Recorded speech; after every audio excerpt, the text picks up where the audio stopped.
Dear students, we will be starting from chapter number 5, Physical State of Matter, in which our first lesson is about of these topics. First of all, we'll give introduction and then we'll move on to the typical properties of gases. Now, first of all, introduction. In this introduction, we will first discuss matter. Matter is a material or thing that has mass and occupies a space.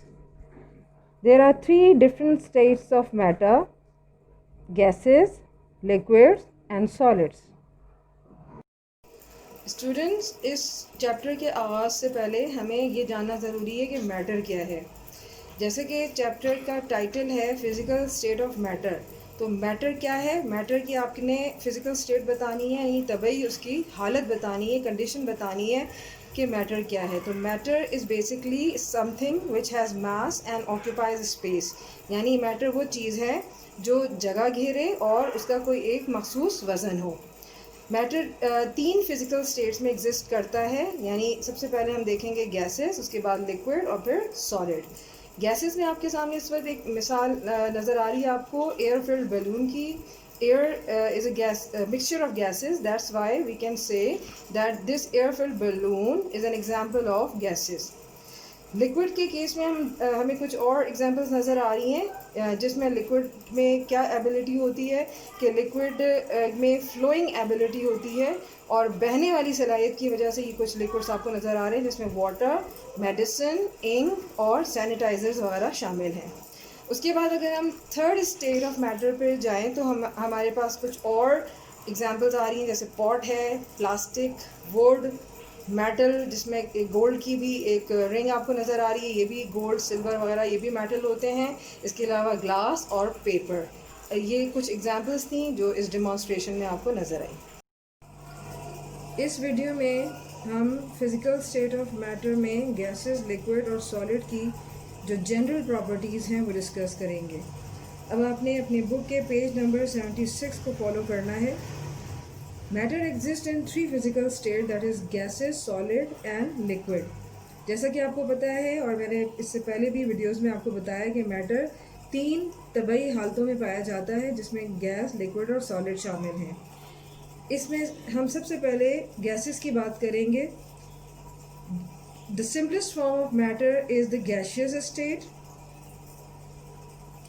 Second point, gases do not have definite shape and volume. अगर हम बात करें gases की तो सबसे सादा तरीन शक्ल गैसेस की होती है, इनकी कोई मखसूस शक्ल और इनका वॉल्यूम नहीं होता। वॉल्यूम से ये मुराद कि ये जो अवेलेबल स्पेसेस होती हैं वो ऑक्यूपाई नहीं करती। इसके अलावा रीज़न इनका यही बताया गया है कि ये क्यों डेफिनेट वॉल्यूम और शेप नहीं रखती, क्योंकि इनके दरमियान वीक इंटरमॉलिकुलर फोर्सेस होती हैं और इन कमज़ोर इंटरमॉलिकुलर यानी मॉलिक्यूल के दरमियान पाई जाने वाली ताकतों की वजह से ये अपना वॉल्यूम और शेप मेंटेन नहीं कर पाती। Pressure is a significant property of gases. The effect of pressure and temperature on volume of gas has been studied quite extensively. इसके अलावा अगर हम बात करें कि प्रेशर क्या है, प्रेशर के हवाले से बात हो, प्रेशर को कहा जाता है उर्दू में दबाव, कि गैसेस जो हैं वो प्रेशर के तौर पे काम करती हैं, प्रेशर के तहत काम करती हैं और इनमें इतना ज़्यादा प्रेशर होता है जिसके तहत ये एक जगह से दूसरी जगह रैपिड डिफ्यूजन करती हैं। रैपिड का मतलब होता है क्विक डिफ्यूजन और डिफ्यूजन का मतलब है कि ये एक जगह से दूसरी जगह बहुत तेज़ी के साथ मूव करती हैं। इनकी मॉलिक्यूल्स की मूवमेंट बहुत तेज़ होती है।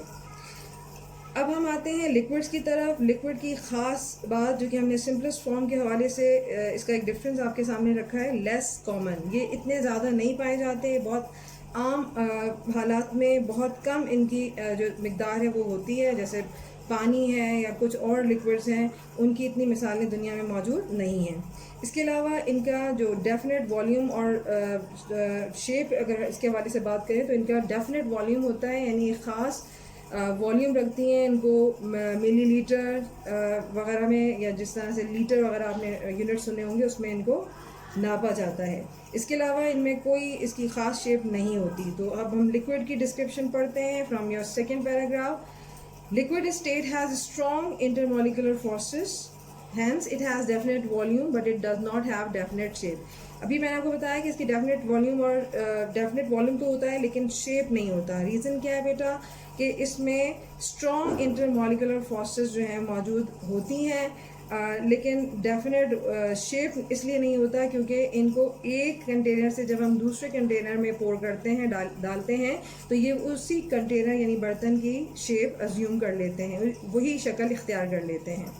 इसके अलावा लिक्विड की ख़ास बात कि ये इवेपोरेट होते हैं। क्या होता है इवेपोरेशन का प्रोसेस कि जिसमें लिक्विड को जब आप गर्म करते हैं तो ये वेपर्स की शक्ल में यानी छोटे छोटे वाटर या लिक्विड के ड्रॉप्स की शक्ल में ये भाप बनकर या स्टीम की शक्ल में उड़ना शुरू हो जाते हैं। यही वेपर्स जो है वो प्रेशर एक्सर्ट करते हैं, जिसकी वजह से हम कह सकते हैं कि वेपर प्रेशर यानी लिक्विड भी एक ख़ास प्रेशर रखता है जिसको हम वेपर प्रेशर कहते हैं। When vapor pressure of a liquid becomes equal to the external pressure, it boils. इसका मतलब ये हुआ कि जब वेपर प्रेशर आपके बैरूनी दबाव के बराबर हो जाता है तो उस वक्त लिक्विड में इवेपोरेशन का अमल शुरू हो जाता है और फाइनली उसका बॉइलिंग पॉइंट रीच होता है जिस पर लिक्विड उबलना शुरू हो जाते हैं। और इसी की एक मिसाल मैं दूंगी आपको कि पानी का जैसे बॉइलिंग पॉइंट है 100 डिग्री सेल्सियस। और आखिर में हम बात करेंगे लिक्विड के हवाले से। लिक्विड्स बहुत ही कम जो है वो मोबाइल होते हैं। लिक्विड आर लेस मोबाइल क्योंकि इनमें हरकत कम होती है, लिहाजा इनमें डिफ्यूजन का अमल भी कम होता है। अब हम थर्ड स्टेट ऑफ मैटर की तरफ आते हैं जो है solids. Solids are the most common form of matter. Most common form का मतलब ये कि सॉलिड्स इस वक्त दुनिया में सबसे ज़्यादा पाए जाने वाले मैटर की किस्म में शामिल हैं। इनका डेफिनेट शेप और वॉल्यूम होता है, यानी एक ख़ास शेप और वॉल्यूम रखते हैं। इनके दरमियान इंटरमॉलिकुलर फोर्सेस चूँकि बहुत स्ट्रॉन्ग होती हैं, इसी वजह से इनकी शेप भी एक मखसूस और वॉल्यूम भी फिक्स्ड होता है। सॉलिड ज़्यादातर रिजिड और डेंसर होते हैं एज़ कम्पेयर टू गैसेस और लिक्विड्स। इसके अलावा दे आर अमॉर्फस और क्रिस्टलाइन फॉर्म। अमॉर्फस का मतलब है कि ये पाउडर फॉर्म में एग्जिस्ट करते हैं जैसे कोयला या कोल जिसे कहते हैं, और क्रिस्टलाइन फॉर्म जिसको आप डेफिनेट शेप के हवाले से जानते हैं। और क्रिस्टलाइन फॉर्म की एग्जांपल्स में डायमंड और ग्रेफाइट शामिल है। हमारा नेक्स्ट टॉपिक है टिपिकल प्रॉपर्टीज़ ऑफ गैसेस, जिनमें नंबर 1 पे है diffusion, number 2 effusion, number 3 pressure, number 4 compressibility, number 5 mobility, number 6 density. सबसे पहले हम फर्स्ट प्रॉपर्टी यानी डिफ्यूजन को डिस्कस करेंगे। हमने देखा है कि गैसेस के अंदर डिफ्यूजन का अमल सबसे ज़्यादा होता है। इसकी वजह यह है कि गैसेस के दरमियान जो इंटरमॉलिकुलर फोर्सेस होती हैं वो कमज़ोर होती हैं, लिहाजा मॉलिक्यूल्स बहुत जल्दी एक दूसरे से दूर चले जाते हैं और इनके इस फासले की वजह से डिफ्यूजन का अमल भी गैसेस में तेज़ होना शुरू हो जाता है। So come to your book paragraph related to diffusion. Gases can diffuse very rapidly. Now come to the definition. Diffusion is defined as a spontaneous mixing up of molecules by random motion and collision to form a homogeneous mixture. इस definition से मुराद ये है कि diffusion एक ऐसा अमल है जो gases में अस खुद होने वाली, यानी स्पॉन्टेनियस का मतलब है कि खुद ब खुद होने वाली मिक्सिंग के नतीजे में जो कि मॉलिक्यूल्स के दरमियान होती है, और इसके नतीजे में मॉलिक्यूल्स इतनी तेज़ी से एक जगह से दूसरी जगह रैंडमली यानी बेतरतीबी से हरकत करना शुरू हो जाते हैं और आपस में टकराते हैं, जिसके नतीजे में एक ऐसा मिक्सचर तैयार होता है जिसे हम होमोजीनियस कहते हैं। होमोजीनियस का वर्ड आपने फर्स्ट चैप्टर में सुना होगा, जिसमें आपने होमोजीनियस और हेट्रोजीनियस का फ़र्क भी देखा है। फिर हम बात करेंगे फैक्टर्स अफेक्टिंग डिफ्यूजन की। डिफ्यूजन पर वो कौन से फैक्टर्स हैं जो इफ़ेक्ट करते हैं। Rate of diffusion depends upon the molecular mass of the gases, यानी अगर डिफ्यूजन का अमल किसी चीज़ से गैसेस का मुतासर होता है तो वो कौन सा फैक्टर है, वो है मॉलिक्यूलर मास, यानी जितना वज़न ज़्यादा होगा उसके लिहाज से डिफ्यूजन का अमल भी उस लिहाज से आप अरेंज करेंगे। एग्जाम्पल ये डिफरेंस आपको क्लियर कर देगा। So now example, hydrogen gas has molecular mass 2 while the oxygen gas has molecular mass 32. Now come to your example once again from book. Lighter gases diffuses rapidly than heavier one. इसका मतलब है इन दोनों gases में कौन सी gas हल्की और कौन सी भारी है। जाहिर बात है जिसका वज़न 2 है वो हल्की है और जिसका वज़न 32 है वो भारी है। लिहाजा हाइड्रोजन गैस ऑक्सीजन गैस के मुकाबले में तकरीबन 4 गुना ज़्यादा तेज़ी से हरकत कर सकती है, यानी डिफ्यूज़ कर सकती है। गैसेस की अगली प्रॉपर्टी है इफ्यूजन। इफ्यूजन का वर्ड जो है वो इफ्यूज़ से आया है और इफ्यूज़ का मतलब होता है स्केप करना, किसी चीज़ से बाहर निकल जाना। इसमें सबसे पहले हम बात करेंगे डेफिनेशन के हवाले से, और डेफिनेशन आपने बुक पे मार्क करनी है। It is escaping of gas molecule through a tiny hole into a space with lesser pressure। यानी क्या मतलब है इसका कि गैस मॉलिक्यूल्स का किसी भी छोटे सुराख में से स्पेस के अंदर बहुत कम प्रेशर के साथ निकलने का अमल इफ्यूजन कहलाता है। वो कौन से फैक्टर्स हैं जो इफ्यूजन पर असरअंदाज होते हैं, तो इसमें भी हम वही बात करेंगे जो हमने डिफ्यूजन में की थी, यानी मॉलिक्यूलर मास जो है वो फैक्टर है जो कि इफ्यूजन पर असरअंदाज होता है। So effusion depends upon molecular masses.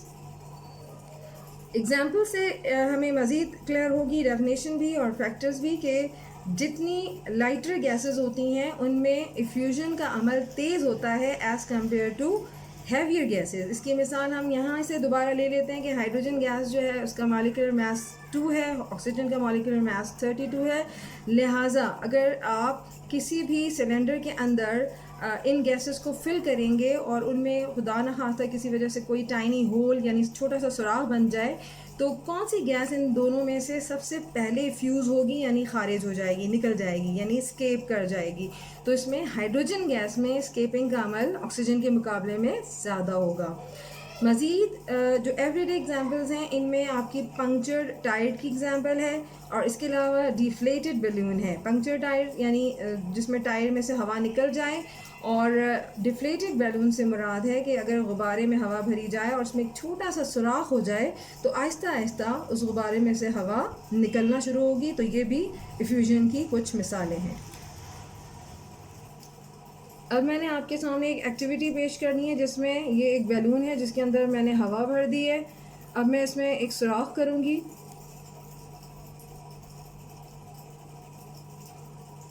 थोड़ी देर के बाद आप देखिएगा कि इस बैलून में से आहिस्ता आहिस्ता हवा निकलना शुरू हो जाएगी।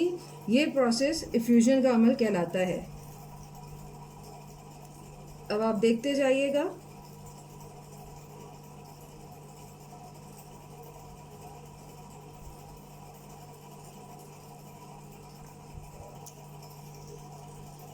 देखिए इसमें आहिस्ता आहिस्ता अब आपको हवा निकलती हुई नज़र आ रही है। बिल्कुल एंड पे आप देखिएगा कि हवा बिल्कुल निकल जाएगी। तो ये एक छोटी सी डेमोंस्ट्रेशन थी जिससे आपको यकीनन इफ्यूजन का अमल समझ आ गया होगा। Next property of gases is pressure. First of all note down the introduction. Gas molecules are always in continuous state of motion, hence when molecules strike with the walls of container or any other surface, they exert pressure. Gas molecules हमेशा मुसलसल हरकत में रहते हैं, लिहाजा जब ये molecules जिस कंटेनर में मौजूद हों उनसे टकराते हैं, स्ट्राइक मीन टकराते हैं, तो एक ख़ास प्रेशर डालते हैं या प्रेशर जो है वो एक्सर्ट करते हैं। अब हम प्रेशर की डेफिनेशन पर आते हैं। Pressure is defined as the force exerted per unit surface area, जिसमें हम इसका फॉर्मूला भी डिस्कस करेंगे। What is P here? P indicates pressure, F is for force and A is for area. Now come to the unit of pressure. Unit of pressure is also called Pascal. Pressure basically दो important quantities पे depend करता है, जिसमें F force है और इसके unit Newton होते हैं जिनको हम कैपिटल N से इंडिकेट करते हैं। इसके अलावा कैपिटल A इंडिकेट कर रहा है एरिया को, जिसके यूनिट हैं स्क्वायर मीटर। लिहाजा जब हम न्यूटन पर मीटर स्क्वायर को प्रेशर के SI यूनिट से इंडिकेट करते हैं तो ये बनता है न्यूटन पर मीटर स्क्वायर। 1 पास्कल यानी यूनिट के लिहाज से अगर हम देखें कि यूनिट ऑफ प्रेशर जो कि 1 पास्कल है वो 1 न्यूटन पर मीटर स्क्वायर के बराबर है। कुछ इंस्ट्रूमेंट्स साइंटिफिक लैब में, केमिस्ट्री लैब में यूज़ होते हैं, जिनसे हम प्रेशर को नापते हैं। इन इंस्ट्रूमेंट्स के नाम हैं बैरोमीटर एंड मैनोमीटर। बैरोमीटर ज़्यादातर एटमॉस्फेरिक प्रेशर को नापने के लिए इस्तेमाल होता है, जबकि मैनोमीटर से हम लेबॉर्ट्री के अंदर किसी भी किस्म के प्रेशर को ईज़िली नाप सकते हैं। आई होप कि आज का लेसन आपको अच्छी तरह समझ आ गया होगा। ये आपका होम टास्क है, जिसमें क्वेश्चन 1 से क्वेश्चन 6 तक मैंने आपको दिए हैं, जिन्हें आपने लूज़ शीट पर लिखना है और मुझे अपना काम सबमिट करवाना है, चाहे वो आप स्कूल में करवाएं या पिक्चर्स की शक्ल में मुझे व्हाट्सएप नंबर पर मैसेज कर दें। Thank you so much. अल्लाह हाफिज़।